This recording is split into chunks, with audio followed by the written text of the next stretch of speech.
These are your notes for Unit 9, Day 3B, or Part 2. If you would like to see your warm-up, review question, or any homework questions we covered in class, just look at the finished notes.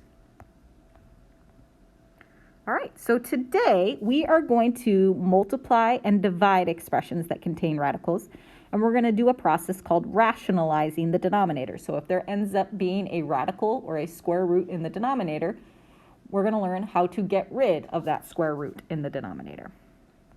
All right, so the process to multiply radicals, we've already talked about this. So if you had something like the square root of 2 times the square root of 3, since they're both square roots, you can just multiply the numbers underneath and it stays underneath. So that would be the square root of 2 times the square root of 3 is the same thing as the square root of 2 times 3, which would be the square root of 6. And that works for any root. So the nth root of a times the nth root of b, you can put them underneath the same root sign, and it would be the nth root of a times b. If you take a square root times itself, so the square root of 3 times the square root of 3, notice you'd get the square root of 9, which is just 3. So when you take a square root times itself, it undoes the square root, and you would just get the number. So we're going to multiply and then simplify if possible. So the square root of 5 times the square root of 6 would become the square root of 30. And 30's factors are 2, 15, 5, 6, and 30. None of those are perfect squares, so I can't simplify the square root of 30 any further. The square root of 7 times the square root of 7 would be the square root of 49, which is just 7. Or the square root of 7 times the square root of 7 is just 7. If you have radical terms that have numbers on the outside, it kind of works the same way as when we did our polynomial. So you multiply the numbers on the outside, and you multiply the numbers on the inside. So 4 times 2 is 8, and then that's going to be the square root of 3 times 2 is 6. And I can't simplify the square root of 6 any further. So this is just going to be 8 square root 6. All right, the next one is going to be 3x to the third times 6x, and then the square root of that whole thing. So this would be the square root of 18x to the fourth. Well, the square root of x to the fourth is x squared. Remember, you can divide by the index number. And then 18 can break up into 9 times 2. The square root of 9 is 3, and then the 2 would stay underneath. So this would become 3x squared times the square root of 2. All right, why don't you guys pause the video and try the following 4. Multiply and then simplify if possible. All right, so this would be the square root of 11 times 5 is 55. 55 doesn't have any perfect square factors, so that would be as far as I would go on that one. On this one, you would take the 9 times the 8, those numbers on the outside, and you would get 72. And then 10 times 6 is 60, so I'd have 72 square root 60. 60 has a perfect square factor. 4 times 15 is 60, so I can do the square root of 4, which would be 2. So I'm going to have 72 times 2 times the square root of 15. 72 times 2 is 144. So it'll become 144 square root 15. 3, the square root of 18 times the square root of 18 is just going to be 18, because you'd get the square root of 324, and the square root of 324 is 18. Next one, 15 times 5 is 75, and then a times a to the 5th would be a to the 6th. 75 I can break up into 25 times 3, and then we would have a to the 6th. The square root of 25 is 5. The square root of a to the 6th is a to the 3rd, and then the square root 3 would stay underneath. Remember, for the a to the 6th, you can divide by the index number. All right, let's multiply and simplify if possible. So 3 times the square root of 5 squared. Remember, when you square something, you're multiplying it by itself. So this would be 3 square root 5 times 3 square root 5, which would become 9. And then the square root of 5 times the square root of 5 is the square root of 25. And the square root of 25 is 5. And 9 times 5 is 45. It works the same way with cube roots. So the cube root of 10 times the cube root of 50 would be the cube root of 500. And is there perfect cubes that fit into 500? 510. I don't think so. So I'm going to leave that. If I distribute here, the square root of 3 times the square root of 3 is the square root of 9. The square root of 3 times the negative square root 5 would be negative square root 15. So this would be 3 minus square root 15 after I simplify. On 4, you can either make a box or you can distribute. So if we were to distribute, square root x times square root x is x. Square root x times square root 2 is the square root of 2x. Negative square root 3 times square root x would be negative square root 3x. And square root 3 times square root 2, or negative square root 3 times square root 2 would be negative square root 6. None of those are like terms, and I can't simplify them any further, so that would be as far as that one would go. All right, go ahead and pause the video and see if you can multiply these and simplify if possible.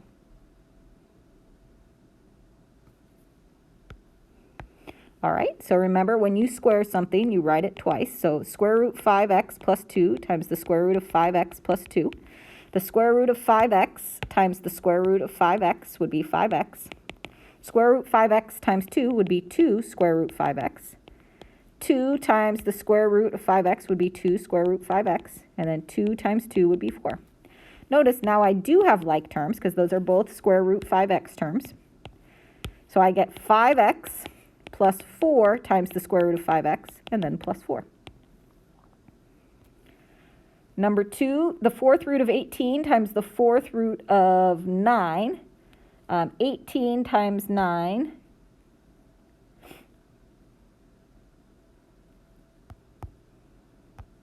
we get 162, so this is going to be the fourth root of 162, and that is going to be divisible by 27. I think 3 fits into that.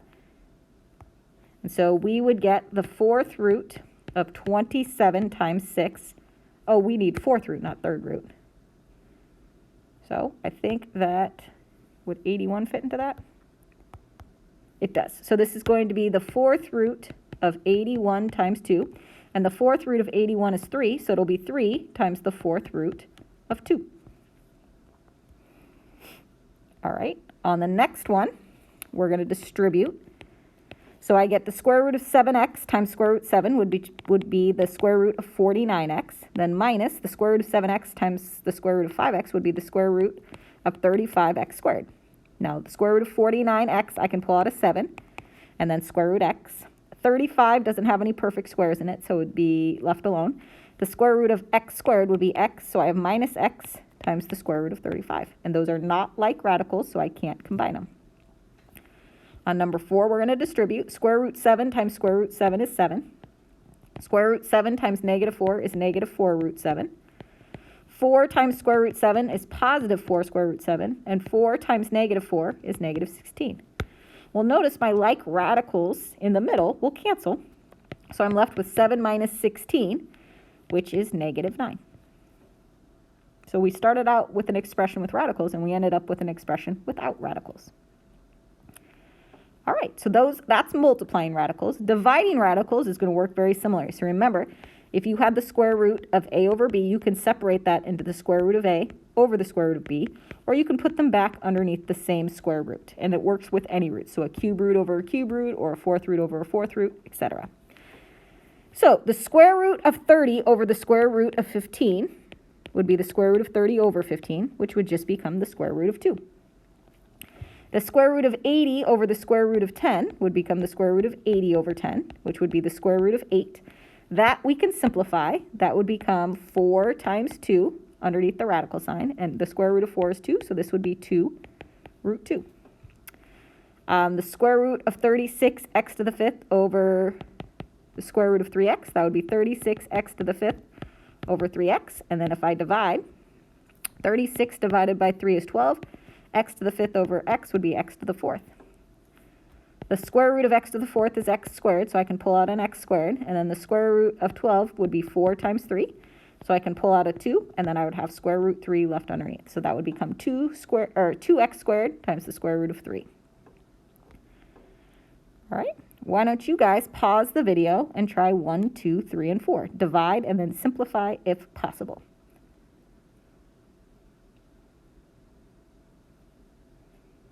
All right, the square root of 21 over the square root of 3 would be square root of 21 over 3, which would be the square root of 7.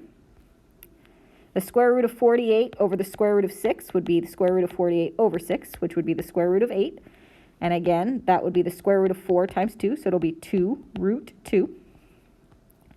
the square root of 45x to the ninth over, let's change that to an x, over the square root of 5x, we would get the square root of 45x to the ninth over 5x. So that would be the square root of 9x to the eighth. The square root of 9 is 3. The square root of x to the eighth is x to the fourth. So that would become 3x to the fourth.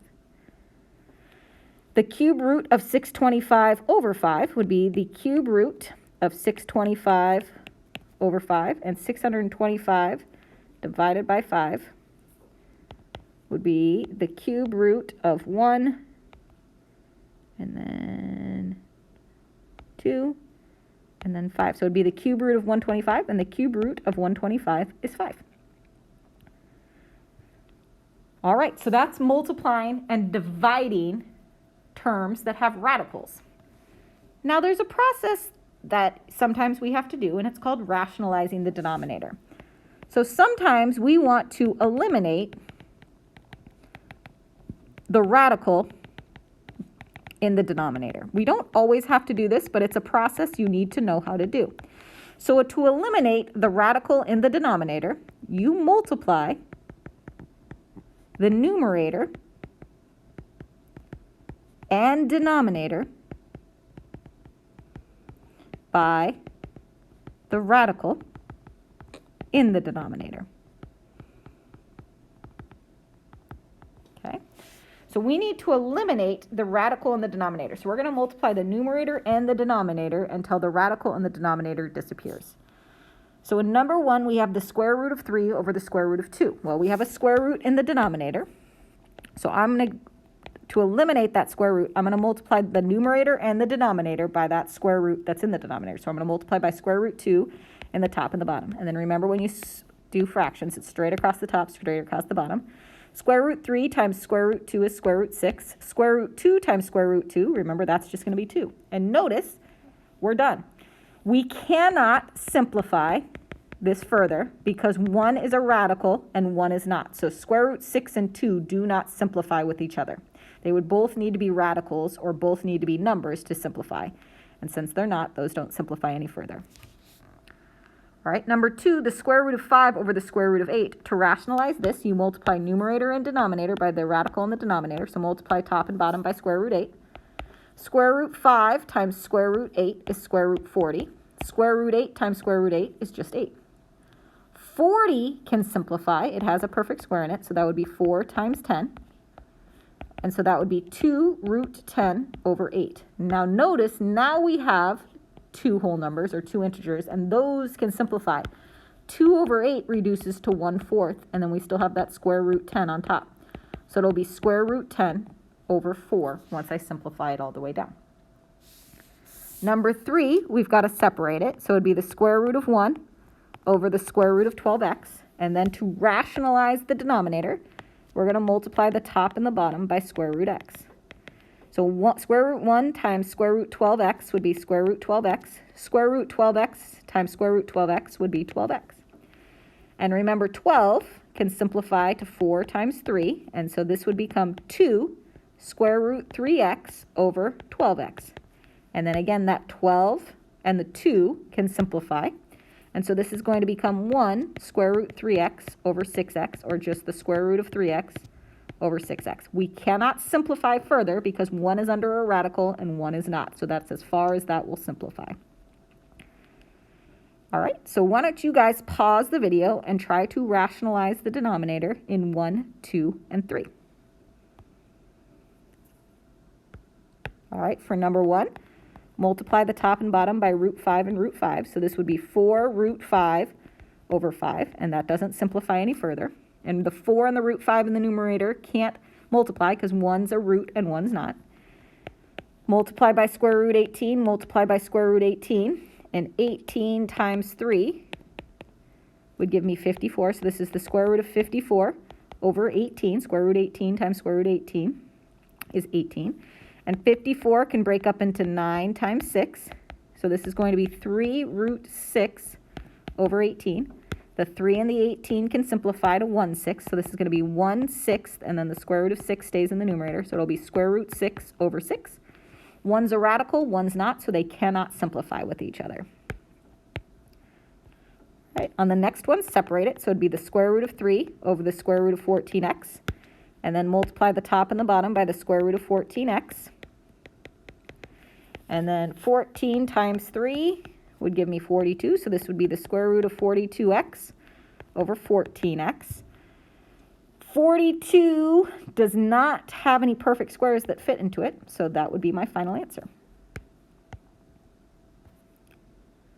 All right. So conjugates. So conjugates are binomials. So you have two terms, and they have the same constant and opposite radicals. So conjugates are going to be binomials, and they're going to have the same constant, so the same number, and then opposite radicals, so plus and minus the same square root. So 4 plus square root 2 and 4 minus square root 2 are called conjugates because the 4's are the same, that's the same constant, and then the radicals are opposite. We have a positive square root 2 and a negative square root 2. When you multiply conjugates, something nice happens. So let's distribute. 4 times 4 is 16. 4 times negative square root 2 is negative 4 root 2. 4 times square root 2 is 4 square root 2. And root 2 times negative root 2 is negative 2. When you multiply a term by its conjugate, the two middle terms will cancel every time. So negative 4 root 2 and positive 4 root 2 cancel. And so I'm just left with 16 minus 2, which is 14. So when you take a number times its conjugate, the radicals eliminate each other. They go away. So if we have square root x minus 1 and square root x plus 1, so again, the radicals aren't opposite signs, but the constants are opposite signs. So I guess we can say that. Or opposite constants and the same radical. So either way would work, but we typically switch the sign on the radical. So watch what happens. Square root x times square root x is x. Square root x times positive 1 is positive square root x. Negative 1 times times square root x is negative square root x. Negative 1 times 1 is negative 1. So the square root x and negative square root x will cancel, and you'll be left with x minus 1. So again, the square root terms go away when you take a number times its conjugate. Well, why do we care about conjugates? Well, what if the term that we're trying to simplify looks like number 1? 2 over 5 plus square root 3. Well, normally to rationalize a denominator, we just multiply the top and the bottom by the square root in the denominator.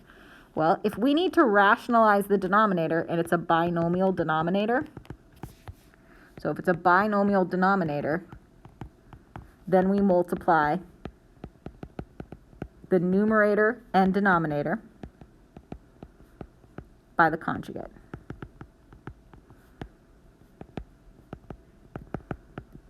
Of the denominator. So if you are trying to rationalize a denominator and it's a binomial that has a radical, to rationalize it, you're going to multiply the numerator and the denominator by the conjugate of the denominator. So 5 plus square root 3, its conjugate would be 5 minus square root 3. So we're going to multiply the top and the bottom by 5 minus square root 3. So in the numerator, we would just distribute, and we would get 10 minus 2 root 3. In the denominator, if we distribute, we would get 25, and then minus 5 root 3, and then plus 5 root 3. And then square root 3 times negative square root 3 is just negative 3. So this is going to become 10 minus 2 root 3 over 5 root 3, and negative 5 root 3 will cancel. And so 25 minus 3 is 22. So we would get 10 minus 2 root 3 over 22. All right. Could we simplify that? Well, look at the numerator. Do they have a common factor? Yeah, I could factor out a 2 from both terms in the numerator. I would have 5 minus 1 root 3, then over 22. So now I have the 2 over 22, which could simplify into 1 over 11. And then we would still have the 5 minus 1 root 3 left in the top. So this is just going to be 5 minus root 3 over 11 once I simplify all the way down. All right, so let's look at the next one. So we have square root 5 minus 1 over square root 5 minus 2. To rationalize the denominator, we need to multiply the numerator and the denominator by the conjugate. So it would be square root 5 plus 2, square root 5 plus 2. And so if I distribute it out in the numerator, we would have square root 5 times square root 5, which is 5, square root 5 times 2, which would be 2 root 5, negative 1 times square root 5, which would be negative square root 5, and negative 1 times 2, which is negative 2, over. If we do the same thing in the denominator, square root 5 times square root 5 is 5, and then we would have plus 2 root 5 and minus 2 root 5 and minus 4. But notice in the denominator, those square root terms will cancel. And so I will be left with 5 minus 2 is 3 in the numerator, and then 2 root 5 minus 1 root 5 is just 1 root 5. And then the denominator will just become 1. So I just have 3 plus root 5 over 1, or just 3 plus root 5. All right, so go ahead and pause the video and see if you guys can rationalize these two terms. All right, on the first one, the conjugate would be 1 minus square root 7. So we're going to multiply the top and the bottom by 1 minus square root 7. If we distribute, we would get 4 minus 4 root 7 in the numerator. And then in the denominator, we would get 1 minus root 7 plus root 7 minus 7. So this would be 4 minus 4 root 7 in the numerator. The square root 7s in the denominator would cancel, and we'd be left with negative 6. Notice in the numerator, we can factor out a 2 from both of those, or a 4. So let's factor out the 4. And we would have 1 minus 1 root 7, and then over negative 6. And now notice the 4 and the negative 6 would reduce to 2 over negative 3. And then we would still have the 1 minus root 7 left in the numerator. All right, in the second one, we would multiply the top and the bottom by square root of 11 plus 1, the conjugate. And so if I FOIL this one out, in the numerator, square root 11 times square root of 11 is 11. Square root 11 times 1 is square root of 11. 3 square root 11, and then 3. And then in the denominator, we've got 11, then plus square root 11, minus square root 11, and then minus 1. Combine those terms, and we get 11 plus 4 root 11 plus 3, and then 11 minus 1 is 10. So we get 14 plus 4 root 11 over 10.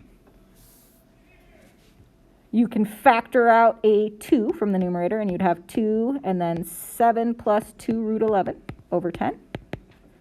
And the 2 and the 10 will simplify, and you get 7 plus 2 root 11 over 5. And that would be rationalizing that denominator. If you need to rationalize a denominator and the denominator's radical is not a square root, that's a little bit of a different process. So you still need to eliminate the radical in the denominator, but in order to eliminate a cube root, you would have to multiply it by itself 3 times. So the cube root of 4, if we want to rationalize it, we would have to multiply by cube root 4 and cube root 4. So we would have to do it twice.